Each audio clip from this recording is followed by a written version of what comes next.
तुमने तो उलझा कर रख दिया उस आदमी को। जब भी मैंने कानूना कहा तो वो खामोश हो गया। इसका मतलब कुछ कंफर्म नहीं है। आसिम को भी पैसों की जरूरत है, वो ये कंपनी आसानी से नहीं ले सकता। और तुम्हें ऐसा क्यों लगता है? उनके पास इस साल की लेटेस्ट गाड़ी नहीं है। वाह वाह वाह वाह, तुम तो बिल्कुल जासूस बन गए हो मेरे बेटे। हाँ, ये सब किसने सिखाया? सहर अम्मी ने। ये सच है कि मेरी और फिरोज की तरबियत का क्रेडिट उन्हीं को जाता है। रिजा, हमने कुछ खास ख्याल नहीं रखा शावेज को पालने वाले का। सहर को रिटायरमेंट ग्रांट दी जाए, उनकी पेंशन उतनी ही होनी चाहिए जितनी की सैलरी होती है। जी ठीक है सर। और उनको एंगेजमेंट के लिए भी बुलवा लो, किचन के सारे इंतजामात वही देखेंगे। समझ गया सर। मैंने आपसे वादा किया था, उसे पूरा करूंगा। मुझ पे जोर मत डालें, अभी दिन ही कितने हुए हैं। सुनो, मैं ये नहीं कह रहा कि तुम फौरन से शादी कर लो। सिचुएशन तुम्हारे सामने है। हमने जितना अंदाजा लगाया था, मामला उससे कहीं ज्यादा खराब हो रहे हैं। हमें कोई फाइनेंशियल इश्यूज तो नहीं है, फिर और क्या मसला हो सकता है? पैसों के मामलात कुछ लोगों को बिल्कुल पसंद नहीं है। अनकरा की हद तक तो मैंने सॉल्व कर लिया है। ये मामलात कंपनी से आगे बढ़ चुके हैं। इसमें ट्रस्टीज हैं, स्मगलिंग है, जेल है। और डेप्यूटी से रिश्तेदारी बनाकर आपको अथॉरिटी मिल जाएगी। शावेज, अभी सिर्फ उंगली में अंगूठी पहन लो। अभी या बाद में क्या फर्क पड़ता है? इंतकाम चाहिए था, ले लिया। अब वो लड़की कभी खुलकर सांस नहीं ले पाएगी, इस बात का यकीन कर लो तुम।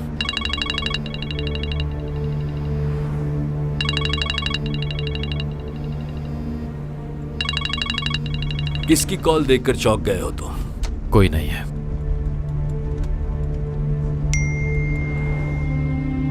तुमसे मिलना चाहता हूं।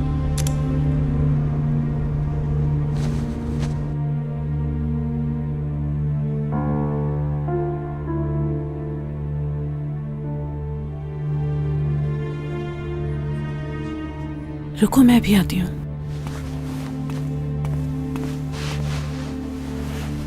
मरियम, ये लो। क्या हुआ? कोई मसला हुआ है क्या? बाबा हॉस्पिटल में है। आपा, या अल्लाह, क्यों? क्या हो गया उन्हें? हार्ट अटैक हुआ है उन्हें। इस सब की जिम्मेदार मैं हूँ। मेरी वजह से उनकी ये हालत है। पता नहीं अब वो कैसे होंगे, कौन होगा उनके साथ। हमने जिंदगी में पुलिस या जेल नहीं देखी है। सबके सामने लेकर आए। हर शख्स देख रहा था हमारी तरफ। अकेले भाग रहे थे वो। बोल रहे थे कि छोड़ दे मेरी बेटी को, वो बेकसूर है। ये सब बर्दाश्त नहीं कर सके। ये सब किस्मत की बात है। अल्लाह तुम्हारी मदद जरूर करेगा मरियम। मैं यहाँ फंसी हूँ, उनके पास भी नहीं जा सकती। वहाँ होती तो तुम क्या कर लेती?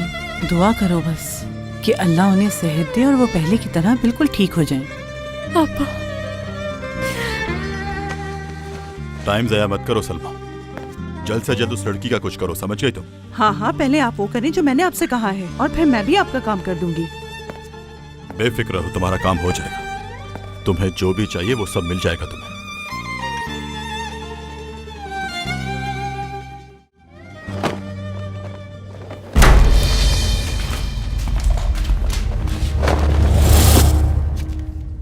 ये बेड तुम्हारा नहीं है? मुझे लगा यहाँ कोई नहीं है। अच्छा, ये लो। और अब जरा इसे गौर से देखो। एक लड़की आराम से सो रही है और इसे सुलाने वाली कोई और नहीं तुम हो ना? सलमा, तुम उसका पीछा छोड़ क्यों नहीं देती? ये बेचारी पहले से इतनी परेशान है और तुम भी बार बार आ जाती हो इसको परेशान करने के लिए। आज के बाद अगर मैंने इस लड़की की मदद करते हुए किसी को भी देखा तो मैं उसकी जान ले लूंगी, चाहे वो तुम में से कोई भी हो। उसे भी सुकून से नहीं रहने दूंगी। और ये बात मेरी याद रखना तुम सब। सो जाएं अब सब।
मैं पब्लिक प्रोसिक्यूटर रोहान साही। वेलकम सर, शावेद सर आपका इंतजार कर रहे हैं।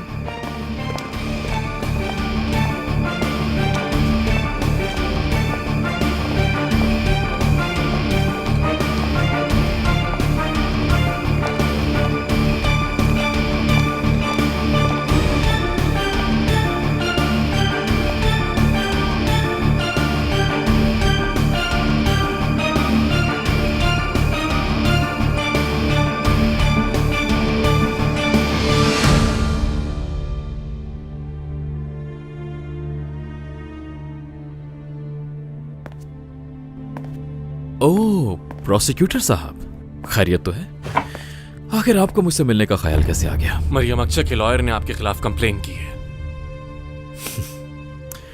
कौन है मरियम अक्चा का लॉयर? मसला इस वक्त ये नहीं है। गुड, तो मसला क्या है? तुम जो चाहते थे वो हो चुका। उसे सख्त सजा दिलवाना चाहते थे, जो मिल गई उसे, तो उसे जेल में टॉर्चर करवाने का क्या मकसद? तुम्हें क्या?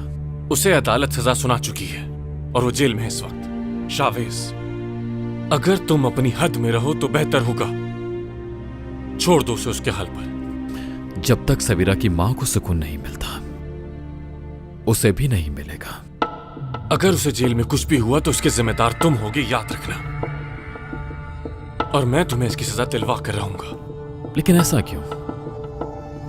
क्या तुम्हें बाकी मुजरिमों की भी उतनी ही फिक्र है जितनी इसकी कर रहे हो?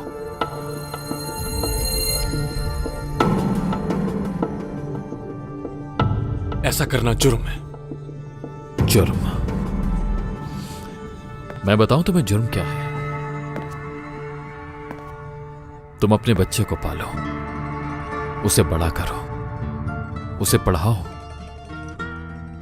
और फिर एक दिन एक कम ज़र्व आता है और वो आपकी सबसे प्यारी चीज, आपके बच्चे को गाड़ी से कुचलकर तड़पता छोड़ जाता है।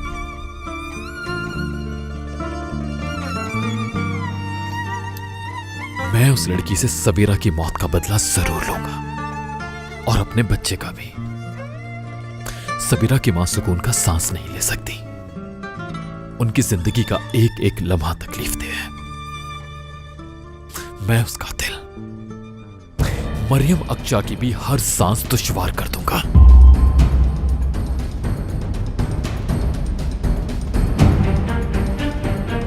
खुदा हाफिज, प्रोसिक्यूटर साहब।